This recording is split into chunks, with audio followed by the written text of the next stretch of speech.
my first introduction to Palantir was actually when they were hired by Bank of America, as I have here on the screen, in 2010 to target WikiLeaks. And Glenn Greenwald actually just did a great segment on this because he was one of the people who was very specifically targeted in this whole situation. They actually mentioned him by name, and they were talking about the ways that they could spy on and smear and all of this stuff, all of the different public supporters, basically attempting to leverage these people's professional careers and, you know, their desire to remain employed and all of that stuff, to use that kind of against them. And in an attempt to smear them. So I think Palantir, and this is kind of where I wanted to make it more broad, because I feel like Palantir is very much just a piece of what we have been, it's the technocracy, right? And you've been talking about this for a very long time. You, Whitney, Ryan Christian, a whole bunch of people have been talking about the technocracy for a very long time. That's where I learned about it years ago, is from you guys. And this is something that has been kind of in motion for a very long time. And the reason why I think that this is important for people to recognize is that they never do this stuff overnight, right? This is something that they kind of plant seeds for. And then over the course of years and even decades, they will slowly make changes and pass laws and do these things. They kind of chip away at it. Because they know if they came out overnight and installed, mass surveillance and all of this, people would fight back against it. But they do it in this way. And especially, I think it's important to mention that they use somebody like a Donald Trump to facilitate these things, because they need to get people who support Donald Trump to cheer for this stuff. And that's what's really taking place here, right? And that's what's so frustrating for me. I've seen you tweet about this as well. We're seeing people, Derrick, who up until just recently were very against mass surveillance and were very against technocracy and the New World Order and globalism. And now they're clapping like seals for this stuff. I cannot wrap my head around, but this is exactly why they use somebody like a Donald Trump for this, right? Yeah, no, I agree 100%. And yeah, if anybody's following me on Twitter or other social media, you see me out there banging my head against the wall trying to get some sense into people's brains, because I wouldn't say it's anything new. This is sort of the game of the political pendulum that swings from one side to the other, and people who you thought had principles abandon them whenever, they think it's going to benefit them. And right now we're watching much of MAGA and these Trump folks who, during COVID 1984, were screaming about government overreach and censorship, and now they're kind of supporting Trump and his different policies. Obviously, in my view, Trump is still just another puppet like all the other presidents. I don't think Trump's the top of the pyramid, anything like that. I know some people place him in that way. He's obviously a bad dude, and he's willing to do all sorts of unprincipled, immoral things. But I don't think he's running the show here.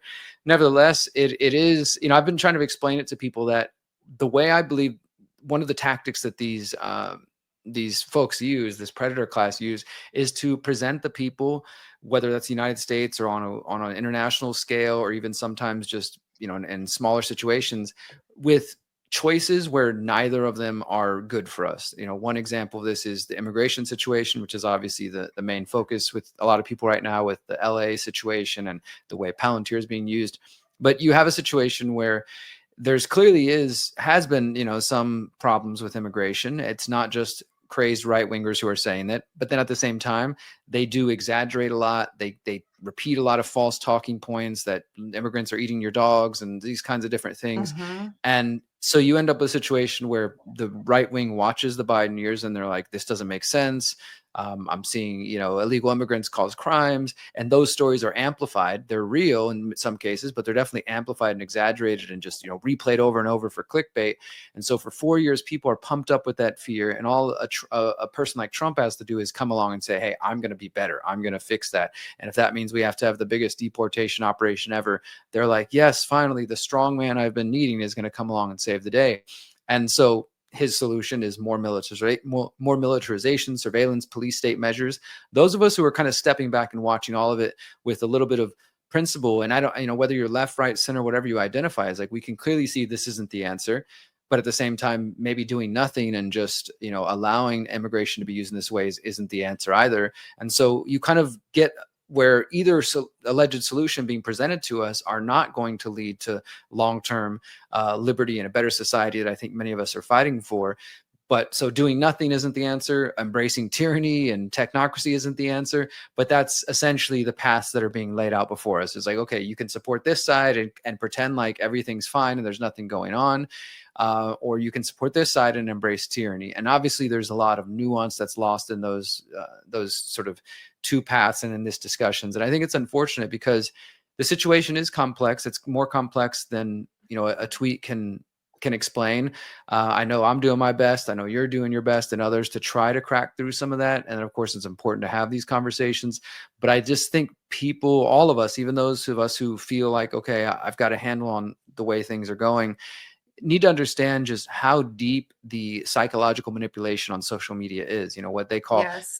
fifth generation warfare, the idea that social media really is a battlefield. In fact, I was recently revisiting some of my articles from, I think it was 2016 or 2017, about the original Cambridge Analytica scandal and the 2016 election. And I encourage people to go back and look at that and look up, for example, the term psychographics and really understand what Cambridge Analytica was doing. I mean, they were taking massive amounts of data that many of us gave up voluntarily over the last decade plus via our social media accounts and things of that sort.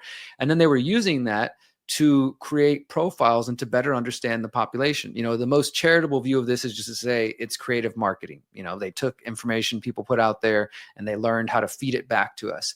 But in a more nefarious way, what they did was learn our biases, learn how to send us messages that will either trigger us or upset us or make us angry, or send us messages that we're going to embrace. And so when I look back at that, and you also understand that Steve Bannon, who was of course part of Trump's first kind of administration, his first rise, was a part of Cambridge Analytica, I absolutely believe that not only the Trump administration, but the entire political machine uses these types of databases to feed us the exact things that the algorithms Yes. and the data tells them. If you say this, it's going to appeal to this segment of the population. And if you say this, it's going to trigger this segment of the population. That they literally have it down to a science that that easily. And we're a lot more likely to be manipulated than we might want to accept. So I just want to throw that out there, that with everything going on, whether it's LA, whether it's immigration stuff, you know, I'm out there trying to throw my haymakers and try to wake people up, but I also am doing my best to not get pulled into the, you know, the divide that is clearly trying to take place that turns us against each other. Obviously, there are people who've got shit opinions and they're just completely wrong and it should be called out. You know, we're in a battle of ideas here. But at the same time, if we allow ourselves to be just kind of divided against each other and spend all of our time arguing and not focusing on what I think are more, you know, important solutions outside of just debating people on Twitter, then they're kind of winning already, you know, even if we think we're awake, but we're still falling into the trap of like hating our neighbor because this or that thing. So yeah, I do think that's an important part of this. Like obviously technocracy is the bigger goal. The long-term plans is to create a society where voters don't have a say, where it is, you know, not the business class that's running things or anything like that. It's the technocrats, the scientific and technological elite, the experts managing society. And there's a whole nother scheme that comes along with that, a lot of different details there, but that's what they're working on. And they're not going to get that overnight. They're not going to be able to get that through the people voluntarily giving up their power and their own rights. The way they're going to get that is through manipulating us to this point of accepting our own enslavement and embracing it and celebrating it in some cases. Unfortunately, it seems to be working on some people, as I see people out there cheering the idea that the military is going to come, you know, onto American soil and get those bad protesters and things like that. It's actually quite brilliant to see it play out. Yeah, it's wild. And again, it's the people who up until a few weeks ago were really against that kind of a thing, which is what's so frustrating to watch it be so effective. But I'm glad that you brought that aspect of it up, because the reason why that is exactly why they want us divided. We're much easier to control and manipulate if we are divided. And that is why so much time, energy, resources, effort is spent in doing just that, in keeping us divided. And that's why, and like you mentioned with the immigration stuff, and it's not just immigration, the trans issue, really any issue, they co-opt those very real issues that need to be discussed in a very nuanced and, you know, empathetic way. And they manipulate those conversations and focus only on the negative. And if there's one immigrant that murders a girl, you're going to hear about that one immigrant all day, every day.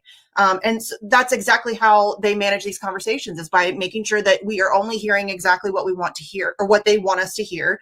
And they're so good at this game. And that's why I think that this conversation is so important, because I feel like if people are more aware of how the propaganda game works and of how that manipulation and those tactics work, they can better arm themselves against it. Not to say that you're ever going to be, completely infallible. I mean, even like you and I, as you just said, you have to like make sure you stay focused. They're very good at this. And I think that that's all that we can do, is really try to educate and arm ourselves, and learn to look for those things, and learn to, kind of grapple with what we're up against, because it's very powerful stuff. But the whole division thing, I think, is something that has frustrated me for a very long time. It's something I talk about on a regular basis. Not to say you have to be besties with everybody, right? That's just not a realistic point of view either. But I think that recognizing that your neighbor is not your enemy, and that we all have a collective enemy, and those are people that wear $5,000 suits and sit in boardrooms. I think that that's what we really need to get to. We don't have to agree on every issue. There's going to be places where, we have disagreements, and those are all valid discussions that need to be had, but we can't even deal with those issues until we deal with the system that's kind of designed to kill us all. And the speed at which it feels to me, and maybe it's just me being kind of a doom and gloomer, which I get criticized for. I know you get the black pill thing too. I get it a lot. It's probably more justified with me than it is with you. You're somebody that focuses very much on solutions, which I need people like you in my life, because I am kind of cynical and kind of doom and gloom. I try to focus on. It is. But you're very good at focusing on solutions. I need people like you to, kind of make me realize and remember that there are things that we can do to fight back against this stuff. But it's just so frustrating watching how effective it is to get people divided on this level. And then, as we said, cheering for stuff that is just so very obvious to me. I mean, we've got Real ID coming out, and we've got all this other stuff. I mean, the biometric stuff and all of the stuff that we've got coming out. And I think it's really just a testament to how effective fear is, right? Fear is a very powerful manipulator. And all they have to do is scare you, and you'll be on board. These architects of this system, I think it's important for people to understand this is a generational plan. I know we might talk about the pyramid of power later, my documentary series. I can share more about that. But this is definitely a generational plan by people who have studied human psychology and who understand us often better than ourselves. Obviously, people are familiar with things like Edward Bernays, propaganda, the origins of public relations, things like that. And then, of course, adding the digital side, Cambridge Analytica, this sort of algorithmic manipulation. It's important to understand that. I mean, even the best of us can be manipulated by these things. And in terms of Technocracy, sure, I just wanted to add briefly, in case people are not familiar, you showed my book earlier. I wrote this book in 2019, and I published it January 2020. Right before the whole COVID insanity began. And I actually updated it. That what you're showing there, that's the first edition. We published the second edition in 2022 with 5 new chapters, kind of post-COVID, based on a lot of the things that we witnessed. And I was writing that in 2018, 2019, because most of my independent journalism, my documentary work over the years has focused on digital privacy and surveillance, because I actually, in 2013, I was in Houston, where I'm originally from. I was leaked some images from a Houston Police Department officer, from a source within the police department, showing me that I was under surveillance, that the activist group that I had started was being monitored by the police department. And so I received 2 confirmations. I received a text message from another journalist who said, hey, this message was passed along to me. And the officer basically said, hey, if you know Broze, let him know that we were made to attend a training session about the Houston Freethinkers, and they described them as this militant, dangerous group. But I looked them up, and all they were doing was protesting and building community gardens. So, if you know Derrick Broze, let him know. And then later, I was actually sent a picture that showed these Houston Police Department officers in a classroom with my face and the name of the group I started up on a projector. And it was at that point when I realized, okay, I'm under surveillance. What does that really mean? I think we kind of all have a general idea, but at that time I was like, I'm going to dive deep. So I learned about cell phone surveillance tools like cell site simulators. I learned about gate detection, heat detection tools, learned, of course, license plate readers, red light cameras, audio sensors that can be placed in smart street lights, of course, facial recognition, artificial intelligence. And I just been on a deep dive of that for a long time. And as far back as 2017, 2018, there were digital privacy activists who are much more informed and expert than myself who were warning, like, we are stepping into a kind of unknown territory, uncharted territory with the rise of AI and with the rise of facial recognition. This is 8 years ago. Most people weren't even thinking about these things yet, but the folks who were already saying, like, we're kind of going into dangerous territory. Illinois, just for example, in the United States, is the only state that has any kind of law or regulation related to facial recognition. And for me, as an anarchist, generally, I'm not like in favor of government regulation as the solution. I do think there's a conversation to be had, because perhaps we are really dealing with unprecedented situation where AI combined with facial recognition, as we've seen in countries like India and parts of China and other nations who've embraced it, can very much lead to a loss of liberty, can lead to a loss of privacy, can lead to the government being able to sort of lock you out when you combine that with digital IDs and things like that. So when I started writing my book in 2019, it was, as the title implies, kind of a guide with my ideas on how to avoid these things, but it was also a little bit of a history on what technocracy is, and a kind of a wake-up call saying, like, hey, if you guys see what I'm seeing, we should probably start thinking about how we're going to survive and more, hopefully thrive in the face of what's coming. And so that was 2020. Here we are 5 years later, and these things are very much right here in our face already, unfortunately. I mean, I knew that 2030 was a sort of a plot point for these folks, but I didn't think it would necessarily happen this quick. And I think these next couple of years, things are going to accelerate even more quickly as AI becomes more ubiquitous, and that gets combined and used by police departments around the world, as well as the military and things of that sort. So the book is available for free. I just want to make that clear. People can download it for free at my website at theconsciousresistance.com/how-to. There's a free PDF and a free audiobook that you can read there and listen there. It's obviously, you can purchase it on all the usual places. It's available in French, German, and Spanish as well. But it's been my most successful sort of underground book, because I think people have really been desperately looking for solutions. Please clap.